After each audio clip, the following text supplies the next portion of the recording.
Hi hello வணக்கம் friends. நம்ம channel இன்னைக்கு என்ன பார்க்க போறோம்? Cook with Comali. ஸோ எதுக்கு மணிமேகலை அவங்க வெளியே போனாங்கன்னு சொல்லி நம்ம இந்த வீடியோல பார்க்க போகிறோம். Let's see.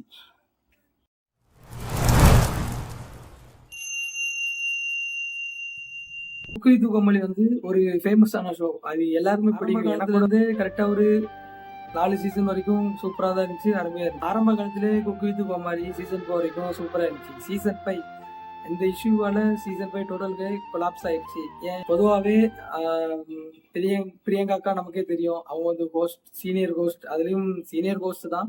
அவங்களுக்கே தெரியும், நம்ம பிக் பாஸ்ல வந்திருக்காங்க, எல்லா இதுலையும் ஹோஸ்ட், மெயின் ஹோஸ்ட்லாம் அவங்க தான் பண்ணியிருக்காங்க, எல்லா இதுலையுமே தெரியும். ஸோ இதில் வந்து குக் வித் கோமாளியில் வந்து அவங்க வந்து குக்காக தான் வந்திருக்காங்க. ஸோ அதில் வந்து மணிமேகலை வந்து அப்போ தான் அவங்களுக்கு வந்து கடந்த 2 வருஷமா பண்ணிட்டு இருந்தாங்க, போஸ்ட் பண்ணிட்டு இருக்காங்க. சில டைம் வேலை பார்க்கும்போது சில டைம் சோகமாகவும் இருக்கும், ஹாப்பியாகவும் இருக்கும். அதில் பாசிட்டிவாகவும் இருக்கும், நெகட்டிவாகவும் இருக்கும். அந்த மாதிரி அக்காவுக்கும் அப்பப்போ இருக்கும், அது நான் நம்புகிறேன். இதில் என்ன ஆச்சுன்னா, திடீர்னு பிரியங்காக்கா அதாவது ஒரு குக்கு வந்திருக்காங்க, குக்காக வந்திருக்காங்க. குக்கு வேலை தானே பார்க்கணும், ஆங்கர் வேலையை பார்த்துட்டு இருக்காங்க. அப்போ அவங்க வந்து என்ன சொல்லியிருக்கணும், வேலை சீனியர்கிட்ட பேசிட்டு ஆங்கர்னா வேலைக்கு போகிறேன்னு சொல்லியிருக்கலாம். இவங்க வந்து குக்கு பார்த்துருக்கனால சரி, குக்கு வந்து குக்கு வேலை தானே பார்க்கணும், சரி ஒரு 2-3 வாரத்தை வேணா ஆங்கர் மாதிரி பேசியிருக்கலாம். ஏன்னா எல்லாருக்கும் ஒரு ஆசை இருக்கும். அது வந்து இவங்க சீனியர், சரி இவங்க ஏன் அவங்ககிட்ட போய் இது பண்றாங்க, அவங்களுக்கு கம்பேரா இவங்க ஏன் பண்றாங்க அப்படிங்கிறது எனக்கு அந்த ஒரு கேள்வி தான், மற்ற எந்த கேள்வியும் கிடையாது. அவங்களுக்கு இவங்க ஏன் கம்பேர் பண்றாங்க? ஏன்னா இவங்க வந்து சீனியர் இருக்கு, பிரியங்காக்கு எல்லாமே தெரியும். ஒரு ஹோஸ்ட் பண்ணனாலும் ஒரு ஆங்கர் பண்ணனாலும் எல்லாமே இது பண்ணுவாங்க, சூப்பரா பண்ணுவாங்க, அழகா பண்ணுவாங்க. பிறகு ஏன் இவங்க ஏன் இப்படி பண்ணணுங்கிறது எனக்கு கொஞ்சம். குரேஷி ப்ரோ வந்து ரீசெண்டா வந்து ஒரு வீடியோ ஒன்று போட்டிருந்தாங்க, மணிமேகலை இப்படிதான் பண்ணுவா அப்படின்னு சொல்லி வீடியோ ஒன்று போட்டிருந்தாங்க. அது ஏன் அவங்க ஏன் அப்படி குறிப்பிட்டு சொல்லாங்கன்னா, திடீர்னு வந்து ரக்ஷன் ப்ரோ வேலையை வந்து இவங்க வைப்பாங்க.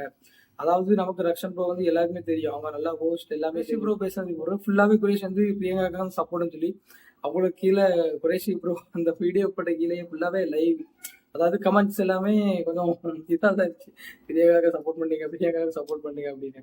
ஆனா இப்போ இன்னொன்று வந்துட்டு எப்படின்னா, மக்கள் சப்போர்ட் வந்து மணிமேகலை அக்காவுக்கு, பிரியங்கா அக்காவுக்கு வந்து, அதாவது அந்த செட்ல இருக்க எல்லாருமே பிரியங்காக்கா உள்ள சரி இதுவும் சப்போர்ட்னு சொன்ன மாதிரி இருக்கு. இது கொஞ்சம் மனசு கஷ்டமா இருக்கு. ஏன் இப்படி இது? ஆனா பிரியங்கா கூட ஒரு விளக்கம் போட்டிருக்கலாம், இப்படிலாம் கிடையாது அப்படின்னு. ஏன்னா அவங்க சீனியர், அவங்களுக்கு எது நடக்குன்னு அவங்களுக்கே தெரியும், கண்டிப்பா தெரியும். அவங்க இடையில சொல்றேன், வீடியோ பாக்குறவங்க மறக்காம like and share and subscribe பண்ணிடுங்க, பக்கத்துல இருக்க பெல் பட்டன் அமைச்சிருங்க. லாஸ்ட் சீன், அந்த லாஸ்ட் சீசன்ல லாஸ்ட் டேல நிக்கிறாங்க. அவங்க வந்து அவ்வளோ இது செட்டா இது பிரியிறோமே அப்படின்னு சொல்லிட்டு போறோமே, அவங்க இடத்துல இது பண்ணியிருக்காங்க.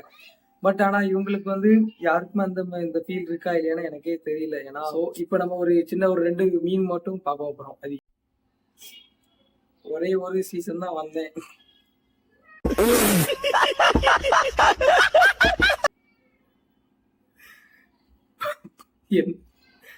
பாவம் தான் அவங்க, கரெக்டு தான். ஏன்னா குக்கு வித் கோமாளி அவ்வளோ ஃபேமஸான இது, மக்கள் கொண்டாடும் ஷோ அது. இவங்க ஒரு சீசன் வந்தாங்க, இஷ்யூ எடுத்துட்டு போயிட்டாங்க. இது நான் பிக் பாஸ் நினைச்சிட்டு இருக்காங்க போல, எனக்கு என்னன்னு தெரியல. ஆனா அது வந்து இவங்க பேசியிருக்கலாம், இவங்க பேசி தடுத்து இருந்தா கூட இந்த அளவுக்கு இஷ்யூ வந்திருக்காது. அவங்க மீமா பார்ப்போம்.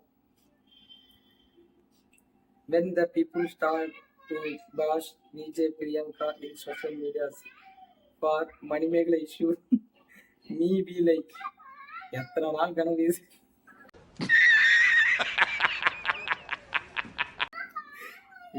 யாருக்குதான் வன்மை இருந்துச்சு, எத்தனை நாள் கனவு கிடைக்குது. நீங்க கிளாஸ்லயே பிரியங்காவும் உங்களுக்கே தெரியும், தாமரை சேவையும் அவ்வளோ சண்டை போட்டது வீடியோ இன்னும் இருக்கும்னு நினைக்கிறேன். ஸோ அந்த இது பார்க்கும்போது ரொம்பவே இதாக இருந்துச்சு, ஏன் இப்படி சண்டை போடுறாங்க அப்படின்னு சொல்லி. முடியும் அஸ்வின் ப்ரோ அந்த குக்கு வித் கோமாளி சீசன் 2ல ரொம்பவே எனக்கு ரொம்ப பிடிச்சிருந்து. ப்ரோ இந்த இது நடிச்சது எல்லாமே, நடிச்சது குக் பண்ணது எல்லாமே ரொம்ப சூப்பராக இருந்துச்சு. அந்த சீசன் வந்து ரொம்பவே அழகா இருந்தது. சீசன் 2 மறக்க முடியாத டேஸ். சரி என்ன இருந்தாலும் இஷ்யூ ஆயிடுச்சு, இதை மீள்றது முடிக்கிறது அவங்க கையில தான் இருக்கு. முடிச்சா ஓகே, இல்லைனா இன்னும் பெருசாகி கொண்டே தான் இருக்கும். ஸோ வீடியோட எண்டுக்கு வந்துடும். மறக்காம இந்த வீடியோக்கு like and share and subscribe பண்ணிடுங்க, பக்கத்தில் இருக்க பெல் பட்டன் அமைக்கிறேங்க. யூடியூப் சேனலுக்கு எல்லாருமே லைக் பண்ணுங்கள், ஷேர் பண்ணுங்கள், சப்ஸ்கிரைப் பண்ணுங்கள். அந்த பெல்லுங்கிற பட்டன் இருக்கும், உங்கள் பொண்ணான கையால் அந்த பெல்லை மட்டும் கொஞ்சம் அமுக்கிடுங்க. உங்களால் முடிஞ்ச ஒரு 100 சப்ஸ்கிரைப் வந்தால் அவங்க குடும்பம் செழிக்கும், அவங்கள சுற்றி உள்ள எல்லாரும் செழிப்பாங்க. கண்டிப்பாக ஆதரவு கொடுங்க நண்பர்களே. வீடியோவை தள்ளாமல் பாருங்கள்.